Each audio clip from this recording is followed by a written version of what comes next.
tumeshapoa. Sawa, mchezo ulikuwa mgumu kwa kiasi. Mchezo kama unavyoona, mchezo ulikuwa rahisi sababu kila mtu amejipanga, kila timu zimejipanga kwao, na kama unavyojua msimu huu ni msimu ambao mgumu, sio rahisi. Kila mtu kasajili vizuri na kila mtu mkajipanga, lakini yote kwa yote tunakiri tu kwamba tumekutana na mchezo mgumu, ila bahati haikuwa kwetu. Wenzetu wamepata nafasi, wametumia, sisi tumepata na nafasi hatukutumia.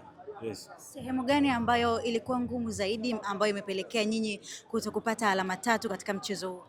Mimi nadhani umakini tu, tulikosa umakini kwa sababu tulikuwa na game plan ya mwalimu, tuliingia nayo, lakini first half tulifanikiwa, lakini second half tumekuja tumefanya tu uzembe wenyewe, tumefanya makosa, hatukuwa makini kama mwalimu alivyoelekeza, ndio maana nakupeleka sisi kupoteza mchezo. Baada ya mchezo huu wa kwanza wa ligi kuu, wewe kama mchezaji na wachezaji wenzako, nadhani kuna maeneo ambayo mnapaswa kwenda kujirekebisha kwa ajili ya mchezo wa pili?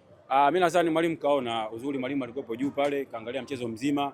Kwa mimi naamini tu tunarudi kwenye uwanja wa mazoezi, tutaenda kufanyia kazi na mwalimu kaona. Kwa tunaenda tu kurekebisha yale ambayo tumeyafanya leo. Naamini tutarudi tuko imara kwenye mchezo ujao wa Jumamosi. Neno kwa wanadodoma ambao leo hii wamejisikia vibaya.